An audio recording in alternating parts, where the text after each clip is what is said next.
Hi friends, नमस्कार। आज का टॉपिक है कोर्ट कचहरी अदालत के बारे में मैं थोड़ा कुछ बताता हूँ।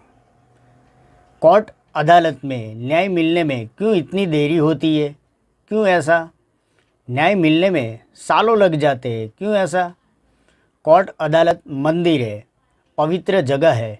मैं नमन करता हूँ, सम्मान करता हूँ, क्योंकि इंसान को न्याय मिलने से उनका दिल मन शरीर से संतुष्ट हो जाता है। अदालत का कामकाज ईश्वर अनुसार है, इसीलिए न्याय मंदिर मानते हैं। मैं नमन करता हूँ। ईश्वर ने इंसान को धरती पे जन्म दिया।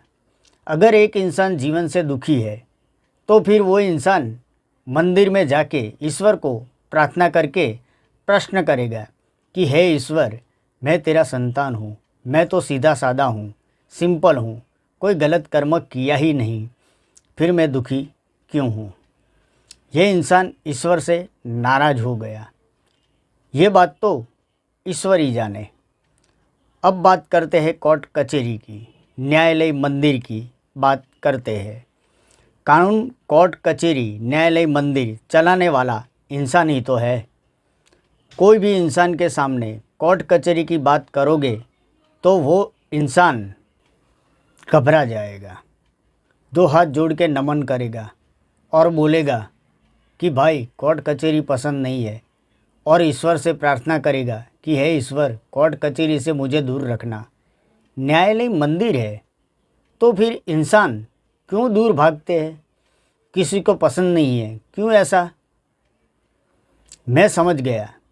इंसान मजबूर होकर न्यायालय मंदिर में जाते हैं। इंसान को नापसंद फिर भी मजबूर होकर जाते हैं। ऐसी कौन सी वजह है? शायद आप सब लोग जानते होंगे। मुझे एक बार अनुभव हुआ है, तभी आपको मेरी कहानी बताता हूँ। मेरी कहानी है व्हीकल एक्सीडेंट की। कहानी है अदालत में मेरा केस चलता है। शायद 8 साल पूरा हुआ, फिर भी कोई सॉल्यूशन नहीं। फिर मैं नाराज़ हूँ। मैं एक्सीडेंट की कहानी बताता हूँ। मेरा घर और मेरी दुकान बीच का रास्ता शायद 45 मिनट का है। सुबह 10 बजे और शाम को 8 बजे, फिर शाम को 8 बजे दुकान बंद करके निकल जाता हूँ घर के लिए। एक्सीडेंट के दिन शाम को 8 बजे दुकान बंद करके घर के लिए निकल गया। मेरे पास 2 व्हीलर गाड़ी थी। वो गाड़ी एक्टिवा थी। मैं अकेला ही था। मैं रास्ते में एक्टिवा चला रहा था। घर पहुंचने में 5 मिनट का रास्ता बचा था। फिर बीच रास्ते में मेरा एक्सीडेंट हो गया। एक्सीडेंट हुआ बाइक के साथ। मेरी एक्टिवा का आगे का भाग पूरा सब टूट गया। फिर मेरा पाँव टूट गया, यानी पाँव की हड्डी टूट गई। फिर मैं रास्ते में नीचे गिर गया। फिर मेरे सर में बहुत ज़्यादा चोट लगी। मैं बेहोश हो गया। बाइक वाला बाइक और चप्पल छोड़ के निकल गए, भाग निकले। सब लोग रास्ते में इकट्ठा होके किसी ने 108 को फ़ोन लगाया। फिर 108 एम्बुलेंस आके मुझे हॉस्पिटल ले गए। मेरे शरीर में हेमरेज था। हॉस्पिटल में मैं एडमिट हो गया। इमरजेंसी ट्रीटमेंट चालू हो गई। हॉस्पिटल में मेरे घर वाले सगे आ गए। फिर शायद सुबह 5 या 6 बजे मेरी आँख खुल गई, लेकिन मेरी कुछ समझ में नहीं था।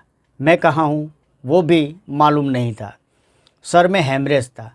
किसी को पहचानने में बहुत मुश्किल होती थी। कुछ भी बोल नहीं सकता था क्योंकि मेरी समझ नहीं थी।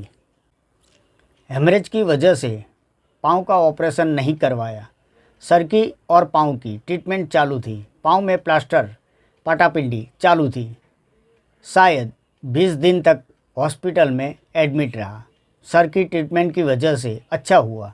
मैं सबको पहचानने लगा, फिर बातें भी करने लगा। इतना अच्छा भी नहीं था, इसीलिए ऑपरेशन नहीं करवाया। फिर हॉस्पिटल से छुट्टी ले ली, घर चले गए। फिर 15 दिन के बाद फिर से हॉस्पिटल में आए, एडमिट कर दिया। फिर पाँव का ऑपरेशन हो गया। पाँव में सलिया या स्टैंड डाला है, वो परमानेंट रहेगा ही। सर और पाँव सब कुछ अच्छा हो गया। डॉक्टरों की अच्छी ट्रीटमेंट की वजह से सब कुछ अच्छा हो गया। मैं डॉक्टर और स्टाफ को धन्यवाद करता हूँ। एक्सीडेंट के बाद बाइक वाले बाइक और चप्पल छोड़ के भाग निकले। शारीरिक तकलीफ़ मुझे ही थी। ये मेरी एक्सीडेंट की कहानी है। फिर शारीरिक तकलीफ़, आर्थिक तकलीफ़ किसको बताऊं? आप सब लोग जान सकते हैं। अदालत में केस चालू है। 8 साल हो गया, ना कुछ वળતર मिला है। कब मिलेगा वो मुझे मालूम नहीं है। मैं तो 8 साल के बाद थोड़ा कुछ आर्थिक सक्षम हो गया। एक बात समझ सकता हूँ कि इंसान को जीवन के लिए कोई चीज़ की ज़रूरत हो लेकिन मिले ही नहीं, तो फिर कितनी तकलीफ़। अगर सालों बाद मिले तो फिर क्या मतलब? आपको बुखार आया, तुरंत दवा ले ली, क्या आप दवा का इंतज़ार करोगे? मेरा पहली बार अनुभव हुआ, तब मैं बताता हूँ कि कोई भी केस हो, सालों तक नहीं होना चाहिए, सालों तक नहीं चलना चाहिए। 1 साल यानी 12 महीना तो अधिक समय है।